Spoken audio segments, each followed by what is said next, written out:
job, application. Okay. Before I get into the syllabus, I wanted to go back to the course methodology and how I approach the class. Okay. So one, teams. I highly recommend you work in teams. Your life will be so much easier. Okay. And hopefully you're working in high performance teams. Okay, so here's my methodology, and I've been teaching for about 22 years while I was working and going to school the whole time. So I didn't really have a life for about 25 years. So here's what I've seen. This is usually the way you've been taught, okay, or taught to be taught. So basically the professor gets up there and they lecture and hope that you will retain the information. And obviously, if you read the book and follow through on the PowerPoint presentations and do the homeworks and stuff, you'll start to retain more of the information. But the days of where the professor basically gets up and lectures and hopes that you retain the information and then to be able to assess you through some type of exam instrument or some kind of multiple choice, God help you, are basically over and dead in my view. Okay, so because it doesn't work, right? Because I lecture. You probably zone out after 20 minutes and start checking out your Facebook and Instagram or whatever, and you kind of lose interest and you lose touch, and you kind of drown me out.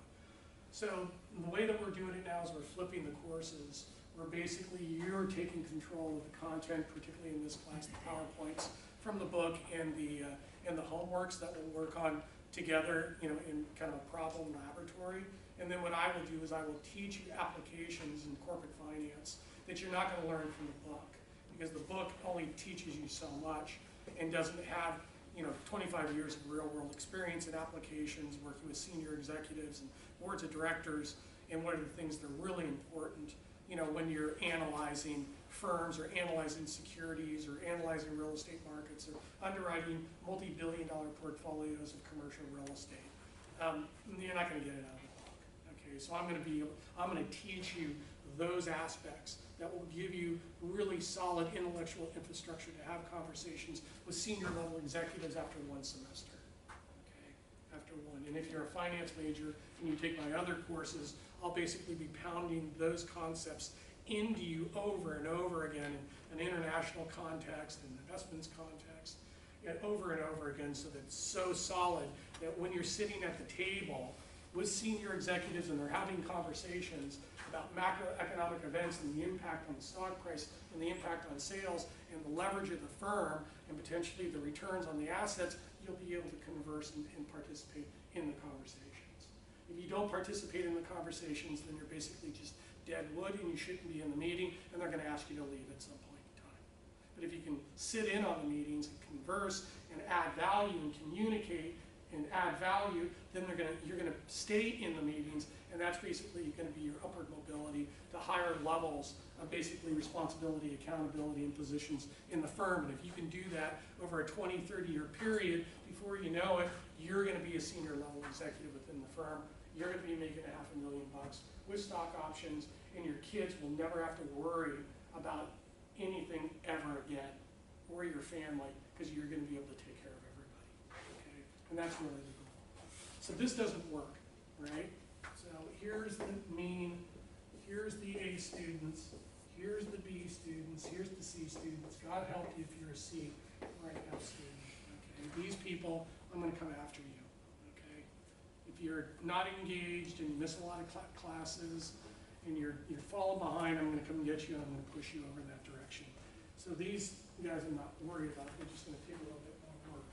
And if you have behavioral or learning disabilities, you need to communicate that to me so I can get you some help, so that I just don't think you're a slacker. You probably may have some mental issues or some learning disabilities, and then I can help you and I can get some resources for you to help you out, and then I can help you. Okay. So the F's and the D's, they're gone. Okay. I'm not worried about the A's. Those guys will be the A pluses basically, and they'll be the leaders within the class, and they'll be pulling people out and up constantly because you'll take on leadership roles. Okay. Because now you're in teams, so you'll be working together. If you have problems in your teams with a slacker or a lacker or somebody that's not doing the job and they're not engaged, you talk to me. okay? And either I'll fire them or I'll talk to them, okay? Because you can't have people that are pulling you down, it's just too much energy. If you have everybody that's pulling you up and pushing you forward, it makes things so much easier, okay? So I'll deal with some of the psychology and the politics if I have to. Now the B students are really A students, okay? So I'm not worried about them either. And then C students are really A and B students too. They just maybe work full-time, or they're doing athletics and working full-time. Maybe they're taking care of their family, so they have other issues that they're dealing with. But the C students are really A students too. So I usually don't have any C students in my classes either. And then usually it looks like that, and it's elliptokurtic distribution, which is going to be on your pre-test. So it's a fat tail actually that goes like that. Okay. So it's active learning environment that basically blows up the mean and the normal distributions of teaching and normal distributions of assessing. Those days are dead. Okay. I don't want to have anything to do with that stuff. I want to work on projects. I want to transfer knowledge at a very high level, and I want to prepare you to be able to get really good jobs once you decide to engage within in the workforce. Okay. So that's my goal. What else? Let's talk about the Finance Club really quickly. I launched the Finance Club with Matt and Ben and Riley last year. We're one of the biggest organizations on campus right now. I think we have like 100 and something members in the organization. We had 2 big events last year. We had a real estate event for people who are interested in careers in real estate, which I highly recommend. You look into that, careers in real estate, careers in banking, careers in investment management. You can do all the marketing, entrepreneurship, digital media, data analytics. You can do it all on that side too. So tech is sexy, but you know, financial advisory in the finance industry is pretty sexy too. So I would look at it too. Don't bar it as an option. We're going to do 2 events. I'm going to do an alternative investments in about a month from now, and I'm bringing in the fintech people, which are basically the data analytics, you know, computer engineering people that are basically building technology applications and tools to revolutionize and disrupt finance. I'm also going to bring in a renewable energy partner of mine. We're working on a renewable energy and a cryptocurrency solution right now, which again is big data applications. And then I'm going to bring in an impact investment fund manager. She's a PhD, I went to high school with her. I'm going to bring her in, and she's going to talk about impact investing. Because a lot of people who have a lot of money, the high net worth individuals and the institutional investors, don't want to give their money to Merrill and Morgan to basically invest in defense companies and other companies that are maybe unethical or just outside of where they want to deploy the capital. And the impact investing side now is channeling money into renewable energy, into poverty solutions, into homelessness solutions, maybe real estate solutions, different areas that are actually making impact on the physical aspects of the world and putting their money to work, basically, okay? So those are the 2 programs. I also recommend, if you're interested in licensing, the PMP designation for those who want to do project or product management on the IT side or on the product side. I highly recommend getting your PMP designation through the PMI Institute. You can even go through Microsoft and get business analytics and some other stuff too. And now there's so much online training and coding camps. It's freaking awesome, okay? It's just amazing what you can do now. And then if you're interested in real estate as a career, I can coach you on how to get your real estate agency license very quickly. If you get your real estate agency license, you don't have to become a residential agent. You can go become a property manager, asset manager, portfolio manager, and work your way up to a COO, CFO, CEO position once you get your MBA from Cal with a concentration in real estate. So you can do that, or you can go on to acquisition side, you can go into mortgage banking, mortgage brokerage, you can go onto the security side, or work for a real estate investment trust. You can do that too.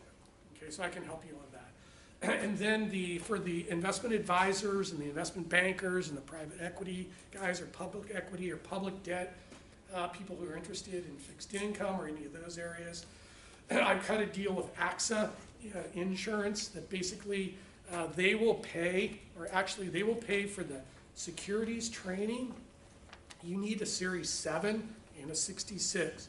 You need a Series 7. Okay, what they did as of October, they split the Series 7 into two. They basically, this is the intro now, the Securities Industry Essentials, the SIE. Anybody can now take this as of October. You take this, you pass it, you can get in at Merrill, Morgan, Wells, B of A, wherever you want. Okay, and I got this down, the training for this down to $88. Okay, so $88. I will help train you. You pass the exam, you can go work for any of those companies. Okay, because you did the first step. Then they'll hire you. You'll take the second leg of the Series 7. Then you'll take the Series 66, which is the investment advisory. You'll get your California insurance license, the life insurance with continuing education in long-term care and variable annuities, and boom, when you have all that stuff like I have, you can sell and put together any investment strategy that will solve any complex problem that anybody has, okay? Because you have all the tools to be able to do it. So this is that. And then I have my friend, Alexandria Morris. If you're interested, she said that she would talk to you if you're interested. She will take you and invite you over to Merrill Lynch and show you their software application to be able to manage their portfolios that they currently do off their platform. Okay, so if anybody's interested in meeting Alexandria, here you go. I highly recommend it. All right, and then somebody needs to time me because I talk really fast and I lose track of time. So how much time do we have? How are we doing? Like 45 minutes left. Okay, perfect. So everybody's in a team, right? So what you need to do is, let's go through the syllabus really quickly. And everything is up on the website. Let me tour you the website here. Okay. I know there's a lot of resources on the website, so become familiar with the website. Okay. And then what I'll do is, I will go back to my office, probably today or tomorrow. I will upload the video to YouTube, and then I will shoot it out to you as an announcement so that you have all of the videos, so you can go back and review them. And then I will create a course log that basically will list all of the videos that we will accumulate over the courses, that you can go back and review. And it becomes extremely handy, especially when you can't make it to class because you have family issues or something like that. You can go back and review, or maybe the baseball guys, when you guys go away, I got the lectures for you to go back and review so that you're not missing out on anything. Okay. I don't know, does any of your other professors videotape their lectures? No. Do your other professors bring you cookies? No. Do they bring you like pie or cake or cheesecake or anything like that during the exams? No. Okay, so we're gonna have fun. Okay. All right, that's kind of my operation. So here's the log from last semester. I always like to include that. Actually, I have the last 2 semesters, if you want to go back and look at my style and stuff like that. But I will put the logs right here and I will list them so that you have them available to go back and review a lot of your stuff. The Wiley Plus homepage, okay, is here. And now Wiley Plus is freaking awesome, okay? Let's see if it comes up. So I did set this up. So I would do the ebook, and I would do the Wiley Plus, and I would like split it, and then just work on it within teams. And that way, it's going to cost you $20, $30 or something like that, or $40. So here's the part I like the most is right here, the read, study, and practice, right there. And then these right here, these 4 right here, okay. Narrated PowerPoints, okay. Awesome. You guys going to go do a PowerPoint presentation? You're going to come in, Team 1 and Team 2 can come in on Thursday, make the presentation on, chapters, what is it, on the syllabus. It tells you right there. You go to page 9. Team 1, Team 2, I'll do chapter 1, you guys do chapter 2, chapter 3. So Team 1 does chapter 2, Team 3 does Team 1 does chapter 2, Team 2 does chapter 3, Team 1 does chapter 2, okay, and I'll do chapter 1. And that's how it's going to work. So you come in, you can use the narrated PowerPoints as a way to, review the PowerPoint presentation before you make the PowerPoint presentation, which would be cool. And then the solutions video. The videos right here have the solutions to a lot of the problems that are assigned as homeworks. So you can go back and review those too. If you want to, there's not a lot of homeworks because they're broken up. So if you focus on chapter 2 and 3, you got some homeworks.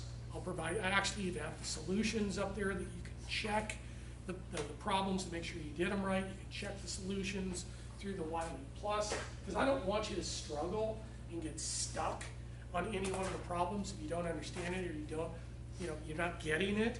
I'm going to give you all the resources to go back and check it, so that then when you come in to do the presentation, you throw the problems up on the board, you know they're right, and then you basically walk us through the PowerPoint, you walk us through the problems. So you're learning the PowerPoints, you're learning the problems, okay? And then for the rest of you, you're basically taking notes on the problems, so that now by the time we're done with everybody doing the presentations, you got your homework done if you took notes, okay?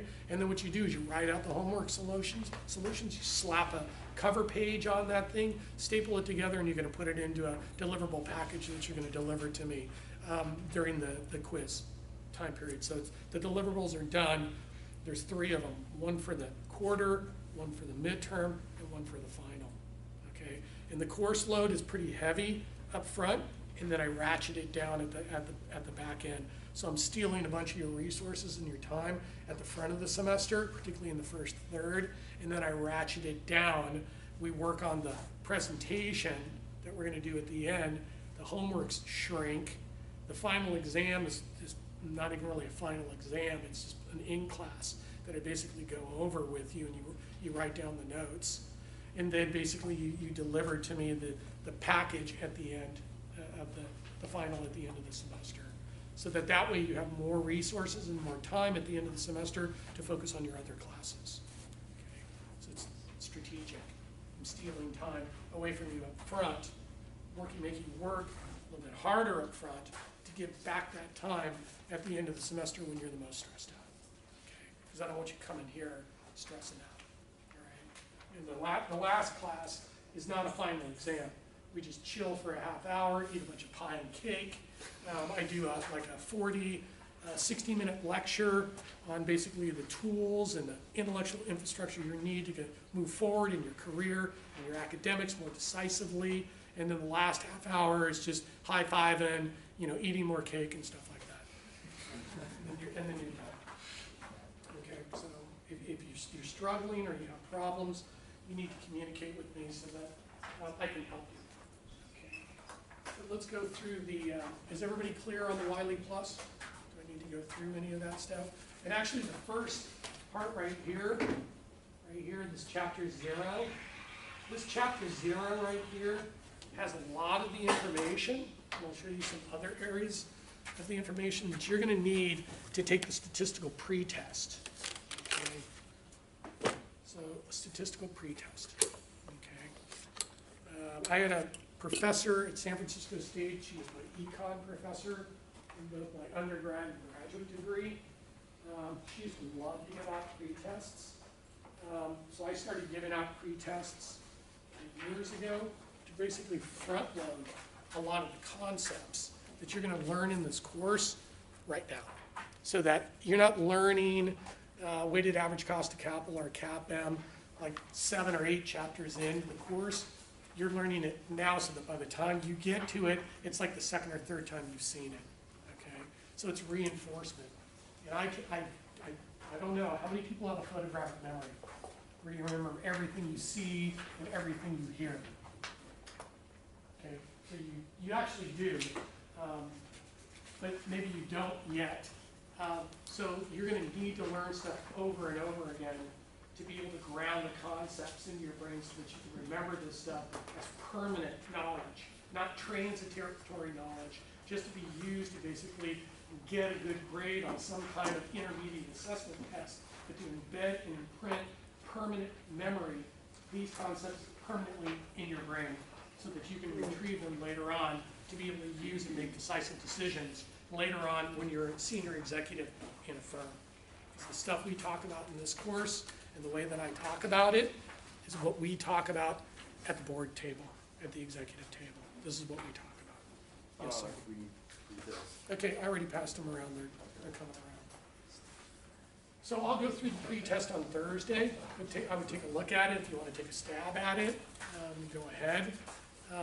It reviews a lot of your statistics, okay? So basically, law of large numbers, distributions, because we assume that the distributions are normal in finance and in behavioral sciences, but again, you might get skewed or binomial distributions, and you're going to have to normalize it and basically correct it to be able to apply the statistics to get the information you need to be able to make decisive business decisions. Okay, so that's what that pretest is all about. Okay, and then we hit on some key financial ratios and some key concepts such as the weighted average cost of capital and the capital asset pricing model. You're going to need to memorize those things. Okay, because when you get out of here, doesn't matter what major you are, they're going to assume that you know this stuff so that you can be involved in the conversations. If they have to explain stuff to you that they think you already know, you're wasting their time. Okay? They may be patient with you, but again, they'll be patient with you for a little while. But again, they're going to assume that you know the accounting, the finance, the stats, the marketing, ops, all that stuff. Okay? And that's why because you're juniors, that's why you need to focus on your GPA. Okay, if you're not already at a 3.6, you need to get to a 3.6 so you can get into a good Ivy League. Okay, you want to go do an executive MBA at Cal or Wharton. Okay, if you can't go straight into a really good school, doesn't matter if you can't go into a good school, still get the master's degree, but shoot for the best school, the best program. Okay, it'll make life a lot easier later on, and I'll go over that later. So the pre-test, you already got that. You got the, I'll go through this in a second, and you got the resumes. Also, what you're going to be writing in this class is 5 technical briefs, technical trading briefs. Okay, these are also executive memos. The format is specifically designed to appeal to the senior level executive or the board member. Okay. So what I'm going to do is I'm going to hand these out to you. What I did was I made a copy of a couple sets of the memos, and I also posted up on the website 10 sets of these things. So and I also have videos of the lectures, and I will also go over the memos with you too, because they're so critical. The first thing they ask for is a writing sample. Okay? First thing they ask for is a writing sample. And what I would do right now, if I were you, spend the next 2 years not looking at your academics as academics, but looking at it as a job. And every opportunity you have to basically produce a piece of product, okay? Piece of product, such as the templates here, the memos. If you can produce these at business level quality, you will be able to give these to somebody instantaneously as an example of your work, and it will distance you amongst everybody else that's competing for the job, because most of them don't walk in with a portfolio of work. Okay, and that's what we're going to do here. We're going to build a portfolio of content that is basically graduate and executive level that you can show potential employers to show them that you have the skill sets capable to be able to do the job and add value. Okay, are there any more floating around? Yeah. Are there statistical pretests anywhere? Or, There should be. I made, you should be, yeah, so just keep them coming. Okay. And I will go through the memos with you. I'll go through them on Thursday. I'm not going to do them right now, but read them. Okay? Read them. I went through these memos, 5 of the memos. I probably went through them at least 15 times with the best students. These are the best students product. I went through them 15 times. They were just like, Professor Souza, read my memo, read my memo, read it again, read it again, read it again until it's perfect. Read it again until you tell me it's perfect, and then I will print it out. Okay? It's got to be perfect. Okay? You can't hand in academic work anymore. Okay? You have to hand in business quality work, and business quality work has no errors in it. Okay? There's periods. There's the T's are crossed, the I's are dotted, the capitalizations are there, the subject verbs, the conjunctions are in there, the commas separate the key points. You know, the graphs are perfectly aligned. Everything is formatted perfectly within the page. Because if the format's not perfect, then they're going to reject it right off the bat, and they're going to know that the content's probably flawed too. Okay? So the first thing we do is we check the formatting. If the formatting passes, then we're going to look at the content, and we're going to check the grammar, and we're going to check the punctuation. If the grammar's not right and the punctuation's not right, we're not going to read it. Okay? We will send it back to you until it's perfect. Okay? And that's what I hear from all of my students that graduated here and went through my courses, is they said, Professor Souza, you were right. Because that's the first thing they did. I wrote something and they gave it back to me. And then they made me do it over again 5 times until it was perfect. Because they can't send it out to the board. They can't post it on the internet. They can't give it to anybody until it's perfect. Okay? All right, so I really, really stress that stuff. So let's go back. Everybody clear on the resources available to you from Wiley? And I might play with the Wiley Plus stuff and maybe send you an electronic, maybe 3 problems to practice through some technology interaction. Because I think as you move forward in your program and definitely in grad school, they're going to probably start integrating more technology applications and integrating it into the delivery systems for teaching. Okay, so there's just going to be more and more of it. So that's that. Here's the website. So we did that. Oh, who knew it? Anybody know about that one? Who knew it? Yeah, you do. Who knew it is basically a portal that St. Mary's basically contracts out to. It's very similar to Lynda, which is another, which basically allows you to go in and to get trained on R and SAS and SPSS and Python and SQL, and so it's basically a learning tool for you to basically go in and get trained in the software applications. I was doing SPSS, because I'm doing some research there. So I think that's a pretty good tool too to definitely look into.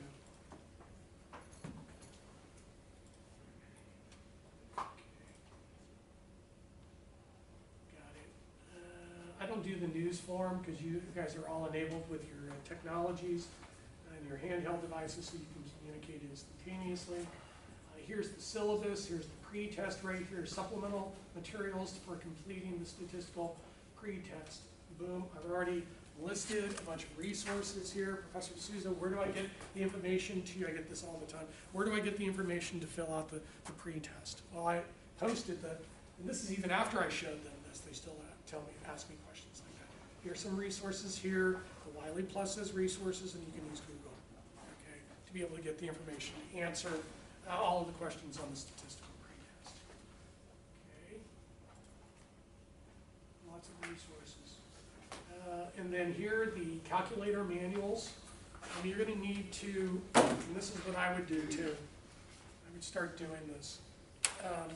When you walk into a meeting, you walk in, put your computer here, you got your notepad here, you got your coffee here, you got your cell phone here, you got your calculator there. Okay, you're totally ready for the meeting, and you show up at least 15 minutes early. Okay? And if you're doing a presentation in front of a bunch of people, I get there an hour early because the technology usually blows up. Okay, even after you've set it up, it'll still blow up. Okay, so you got to be super prepared. So the calculators. And I always bring extra calculators because students always forget to bring their calculators. The BA2 Plus is probably the simplest. It's a really good calculator. If you don't own one, it's only $40. And I actually even put the link of it on the syllabus. So if you want to go to Amazon and buy it, you can buy it. You can buy it at the bookstore. If you forget it the day of the exam, which almost everybody does, that's why I have 6 frickin' calculators, because everybody forgets their calculator the day of the exam. So the TI is really good. The HP is a little bit more complicated, but it's a little bit more powerful. So that could be another option, but I recommend the TI because the TI is the one that they use in the book. And then the granddaddy of all, I think this calculator, no, it's not older than me, but it's pretty old. This one came out in the early 1980s. It's basically the Bulwark. It's the HP12C. It's really easy to use. You can do MPV, APV, IRR, all kinds of cool stuff with this. It's a little bit more expensive. It's probably like 80 bucks, which is amazing. It's been like 100 bucks for 30 years. So these are the two that are really good. If you want to play with the HP, you can do that, and there's the manuals. TI-84 is no good. Is it a scientific calculator or financial? It's scientific. No, can't use it. You need a financial. Okay.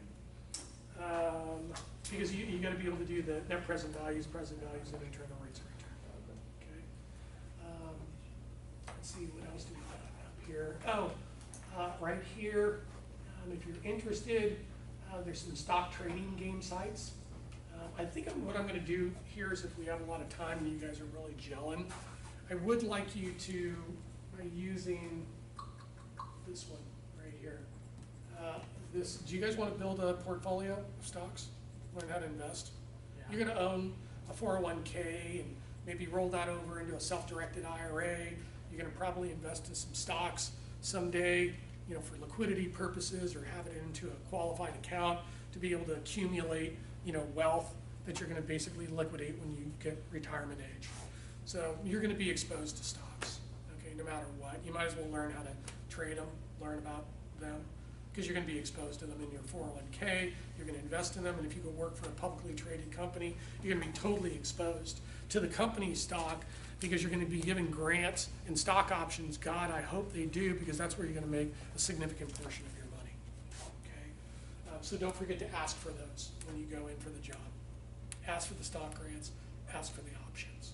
Okay, because they will give them to you, but most people don't ask for them, and it's nothing off, no shirt off their back to give you those things. So I'll work through the worksheet, but if you want to go take a look at it, go ahead. And maybe one day we'll spend a little lab. Maybe you can go off. Maybe you can, in your teams, go ahead and pick 25 stocks and come up with a portfolio strategy. I want to do a tech strategy. So I'm going to pick the top 25 tech companies.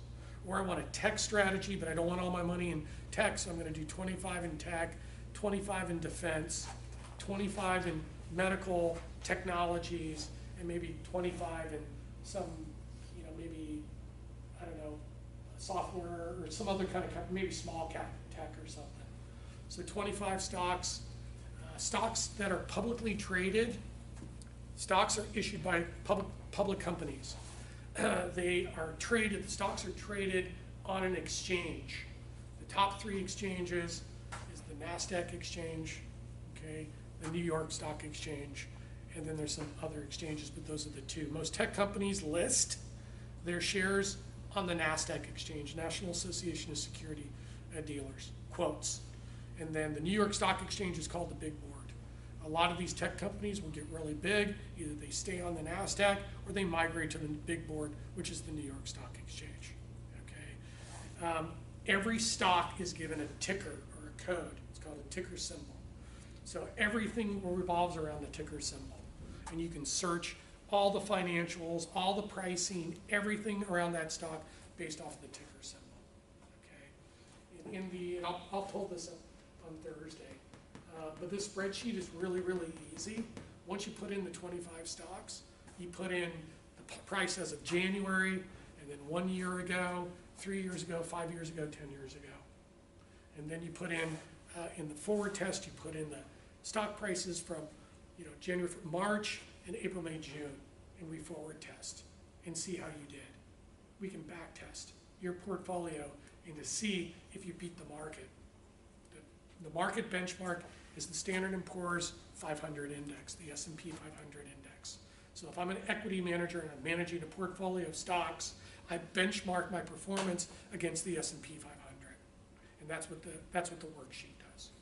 Okay, and then we use that worksheet in my investments class and in my international class too. Okay, so it just becomes a technology to be able to work that stuff. And then here's the in-class exam. Okay, I already put it up there. Okay. Oh, and I actually already have it. Here's the exam.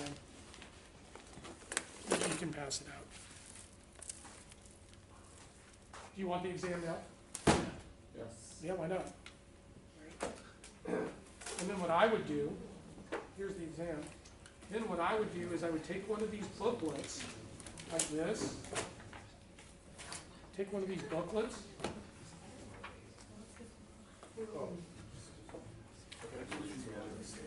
That's my last. So I would take the exam, put it in the booklet like this, and on the front of the exam, I would write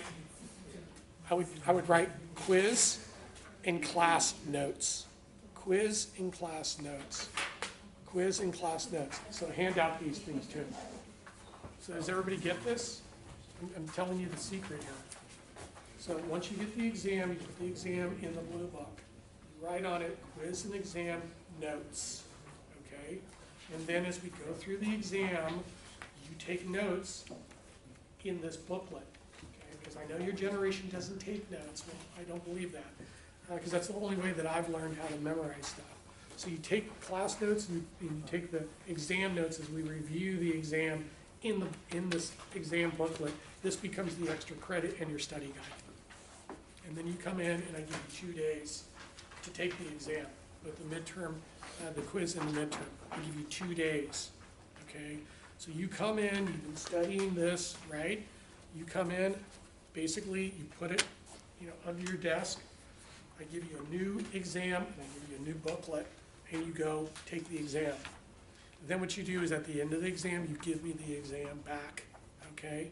And if you didn't ace the exam, so you don't have to come back on Thursday, or maybe you do just to say hi, what you do is if you're still struggling and you need more time to study, boom, once you're done with the exam, you go study. You got Tuesday night, all day Wednesday, and you come back on Thursday and you nail it, you remediate what you missed, and then you fill out the rest of the exam. So you're learning the stuff that I need you to learn, okay? All right, so no tricks here, okay? There's no tricks with this class. I'm giving you everything you need to basically be able to do well in the class and learn the material I think you need to learn, okay? So any questions yet? No? Okay. And then please be vocal in the class. I'm looking for discussions. I'm looking for interaction. I will promise you, if I don't eat and I get really hungry and my sugar levels crash, I'll probably get really frustrated and I'll look like I'm really mad because I'm not hearing interaction or conversation.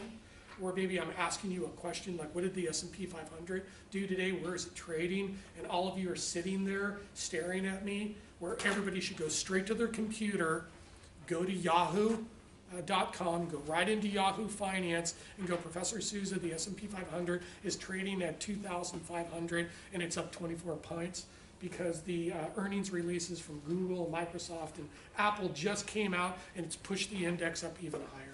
And interest rates have stayed relatively low. So, but I'm going to train you. It's going to be a laboratory. The first thing you do when you come into this class is you need to open up your computer, go straight to Yahoo Finance, and be ready to give me where is the S&P 500 or the Dow, particularly where is it trading? Is it up or down? Why? Where is the price of oil per barrel? Is it up or down? Why? Where is the price of gold per ounce? Is it up or down? Why? Where is the dollar to the pound, dollar to the euro, dollar to the yen, dollar to the peso, whatever it is? Has it appreciated or depreciated? Why? So I'm going to ask you those. Oh, and I forgot bonds. Where's the 10-year Treasury yield right now today? Is it up or down? And why is it up or down? Why? Okay. So I'm going to get, and that training goes straight into your memos. Okay. And then the supply-demand analytics around the asset classes, I'm going to train you on that. So I'm going to train you how to forecast these asset classes to either go up or down. You're going to tell me why they went up or down or why you think they're going to go up or down for the next 3 months. And then based off of your forecast, you're going to give me derivative trades that are basically going to profit off of the directions of those asset classes. We can make money in finance if prices go up or down. And if I have exposure to those asset classes, gold and oil, and the prices go down, I can hedge off the market risk by using the derivatives. Okay? And derivatives aren't even talked about until chapter 22 or 20 in the book, where I bring it right up front and show you the tool and the application, because derivatives are technologies invented by financial engineers. Okay? in the 70s. And people are inventing new products and new tools every single day, and that's what I do for a living. I invent indexes, and I develop strategies for institutional investors to expose into markets and then hedge off risk or take exposures into the markets synthetically using derivative contracts. Okay, that's kind of my background. All right, so here's the exam, got it. And then I will post here, this is a little out of date, an extra credit problem set for the finance and the accounting majors and other majors that want to do some extra work to really practice the problems, you know, future values, present values, discounted cash flows, you know, bond valuations, stock valuations, financial ratios. This will be like an extra credit that you can work with in teams and stuff and hand that in. And usually my Super A students like to do that too. There's the evaluation worksheet. I didn't bring the pitch books that you're going to do for at the end of the semester. We're going to do Goldman Sachs. Okay, we're going to do evaluation of Goldman Sachs. They're only like, I don't know, Goldman Sachs is only like $1 trillion in market cap, right? Compared to maybe B of A or Wells or JP Morgan, which are like 2 trillion, you know, banks, assets, you know, asset banks. But we'll do Goldman Sachs because they're interesting. And then on the syllabus too, right up front, you probably want to go review this. I'm going to do this as soon as possible. Is yield curves. Okay, right up front in the syllabus on page 9. Page 9. The first video. Okay, right there at the bottom of page 9. For you marketing majors, I started off in finance and I ended up being a product developer and a marketing manager. You know, building product and then putting together marketing teams and data analytics teams, and then going out and selling the indexes, selling the strategies to institutional investors. So this financial product innovation, design and development and sales, this lecture it's not in the book. Okay, this is a lecture I designed. Because you have to understand when you walk into an organization that's very creative and product oriented, you have to understand how the culture is designed to basically promote creativity by the people who work within the company. And what are the characteristics of the charismatic leaders that are basically being used as models in the corporation so that you can emulate their characteristics through some self-efficacy. To basically be able to model their attributes, to be able to all be creative and work collaboratively to be able to produce the product very quickly and get it to market as soon as possible. Okay, so that's the first lecture. I love that lecture. I love giving that lecture. And then the second lecture that I love is the on page 10 at the top, the yield curve. Okay? Yield curve and yield curve dynamics. Now I assume, but I don't assume, because I don't want to make a fool out of myself. I assume that you've had the accounting, the micro, the macro, okay? Now, yield curves were introduced to you in a nanosecond in macroeconomics, and they were introduced to you in a nanosecond in the finance book, okay? But the thing that's important about understanding yield curves, and I'll get through these on Thursday, it's so important to understand them because all securities, all companies, all bonds, all corporate bonds, all commodities, all derivative contracts, everything is priced off of the yield curve.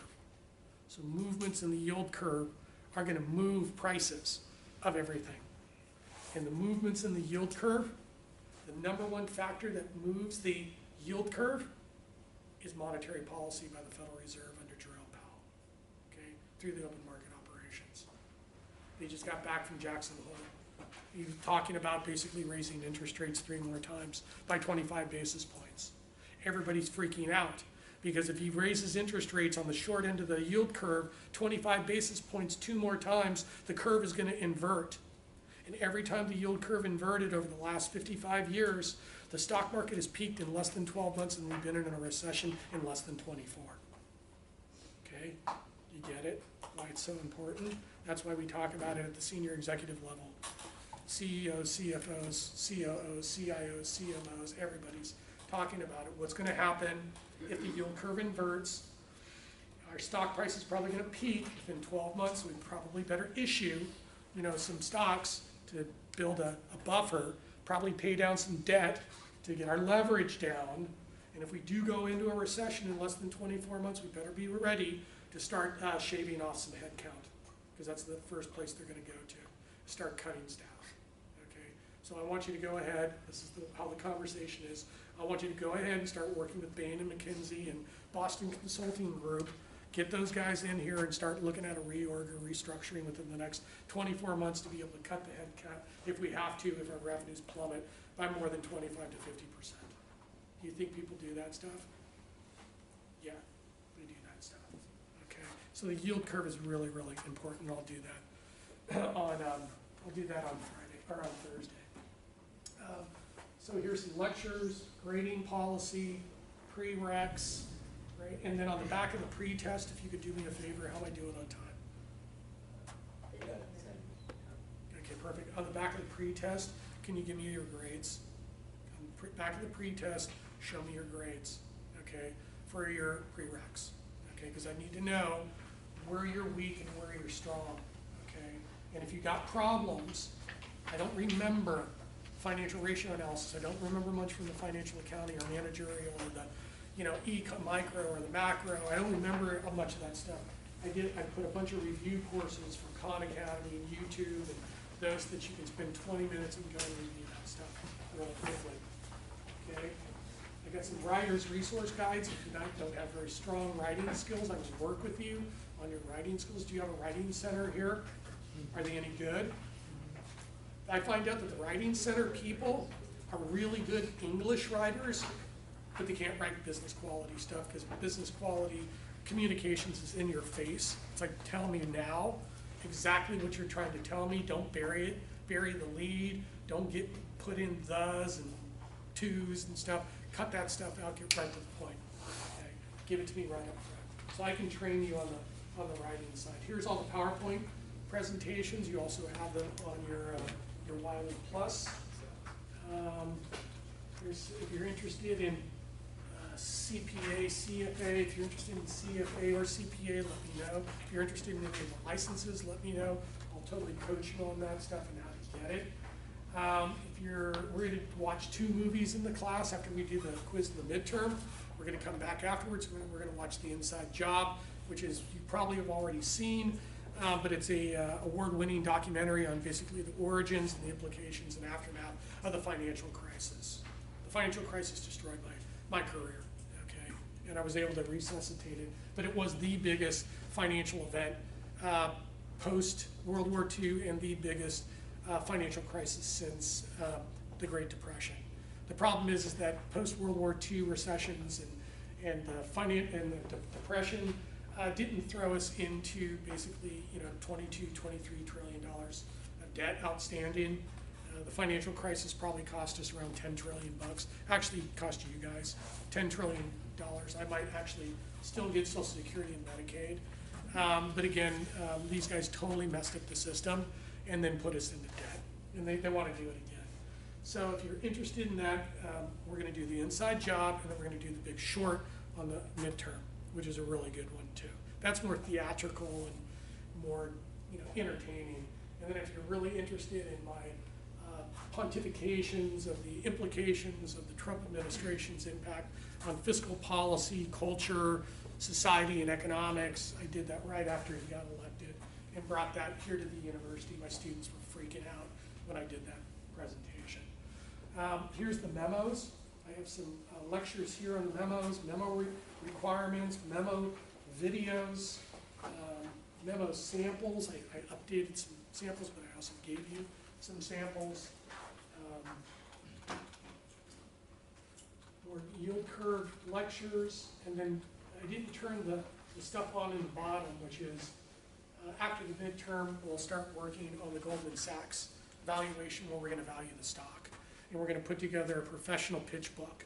Does anybody know what a pitch book or a deck is? Pitch deck, pitch book, deck? You know what that is? No? It's basically a pitch book. It's a deck that's professionally bound. Professionally bound, you know, it's got a clear cover, it's got a black back, it's in color. You give it out to basically senior executives. And when you're doing the presentation, either you're doing, if you're in accounting, you're basically trying to get the audit work, so you gotta go pitch the client to get the audit work. You may be an attorney, or basically you're working on a case, you gotta pitch the case arguments. If you're doing investment banking and you're doing mergers and acquisitions, you gotta basically walk them through the pitch book. If you're doing a valuation of a portfolio, you gotta do the pitch book. If you're doing marketing program, you gotta do a pitch book. Advertising campaign, pitch book. So the pitch book is the #1 instrument that's used to basically communicate in a business environment. Okay, yes. Okay, would you use the pitch book as well if you're, let's say you're trying to sell your company to a group of investors? Absolutely, totally. If you're a startup company and you're pitching either angel investors, you know, or the venture capital guys. Venture capital guys are usually going to be pitching the investment bankers when they want to take the company IPO. The startup guys are going to, and women are going to be using the pitch book to pitch to maybe SAP or a Salesforce or some company that's going to do a private placement in the firm, or maybe take out the company and do basically a private equity takeout of the firm and then absorb them. So the pitch book is used, the memos and the pitch books are used everywhere. Okay, so that's why we do them. All right, so how am I doing on time? Like 10 minutes. All right, let's see, what can we do in 10 minutes? Oh, why don't we do a little lab exercise for the last 5 minutes? Because we covered a lot of stuff. Does anybody have any questions? Okay, I promise I won't be this intense, but I'm really intense. I talk really fast. I'm really excited. I love this content. I love teaching. You know, this is why I'm here. So yes, you have a question? You have a question? Did you have a question? Did you have a question? No. No, you had a question? Can you pass these out? These are the Financial Times. Have you guys ever seen a newspaper? Do you guys see newspapers? This is the Financial Times. It's one of the best newspapers out there. It's really expensive to subscribe to, so I subscribe to it and then I bring it in and give it to my students. Anybody interested in the Economist magazine? Yeah, so I got a bunch of economists too. This is another good one. Oh, and on the syllabus, on page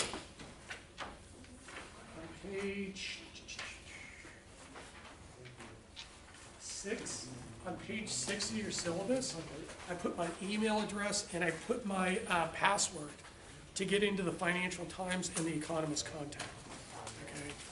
Okay, so you guys have access to that. So could you go up to yahoo.com, www.yahoo.com? We'll do this really quick. And there, I'll go through some other websites, but this is where I go pretty quickly. I try not to read all this stupid stuff, and I go straight to the finance part of Yahoo. And then right here, it's when I walk in, we'll do this on Thursday, where's the Dow today? Where's the Dow? The Dow opens 6 a.m. Pacific Standard Time and closes at 1. Okay, so the New York Stock Exchange opens at 6 a.m. our time and closes at 1. Okay, and actually, when we come online at 6 in the morning, London is going offline. Okay, and then at the end of the day, our time, Tokyo is coming online. So basically, between London, Tokyo, and New York, it's 24 hours. Okay, news cycle, 24-hour trading. Okay, stocks, bonds, oil, gold, everything. Okay, so here is the S&P 500. It's up almost 2.1 points, or almost a percentage point. That's a pretty good run. The Dow is up to over 26,000. It's up around 40 points. It's up 0.15%. Then you have the NASDAQ too, so I'm going to ask these first. I'm going to see what did the Dow do, okay? Because I track the Dow. Okay? And then there's the Russell 2000. Those are basically small cap stocks, but we're going to talk about the Dow. So click on that little arrow right there, and here's crude oil right there, and if you click on these things, if you click on them, they're gonna give you the price trends, and then what I would do is I would go back at least a year. There's a year, 5 years, max. Oil's not that good. But it's trading at around $68. When I was teaching the class last summer, it was at 38. So basically oil's up 50%.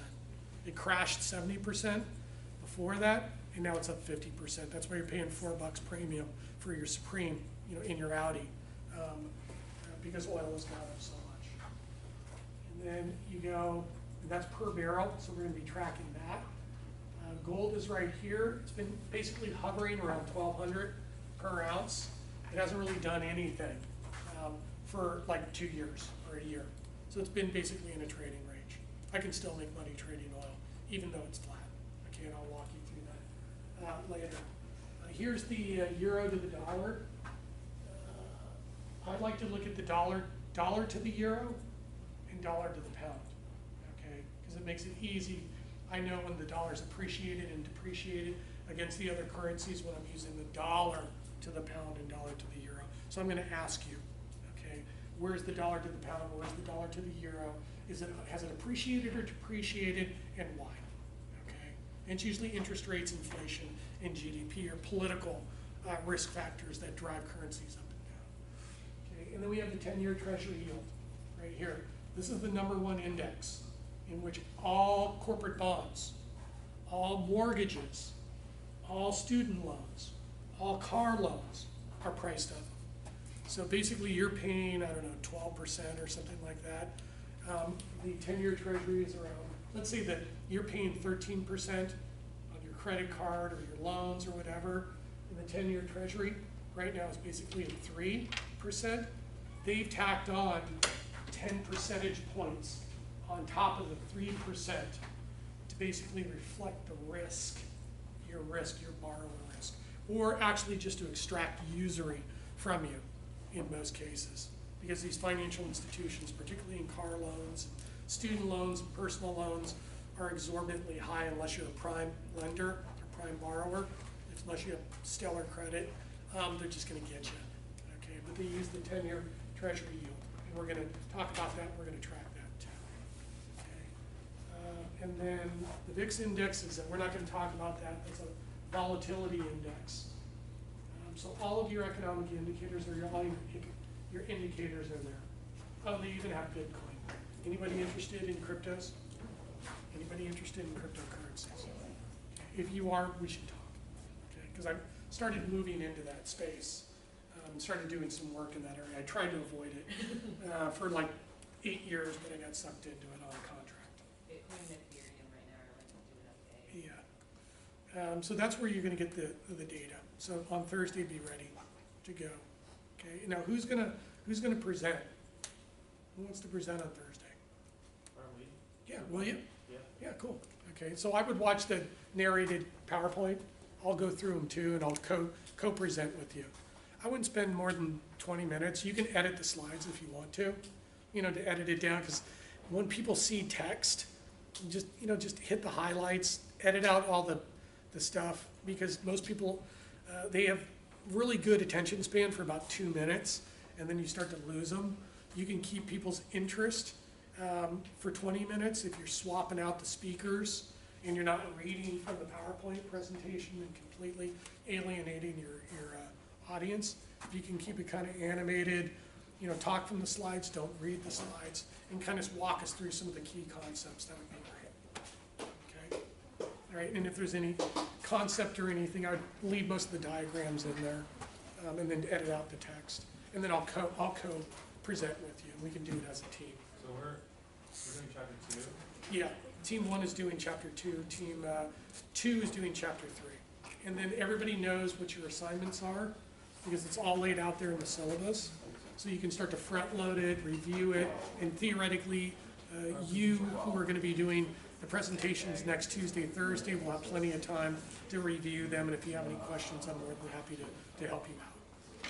Okay, and I probably forgot something, but it was really awesome having you guys in the class, and I really look forward to working with you all.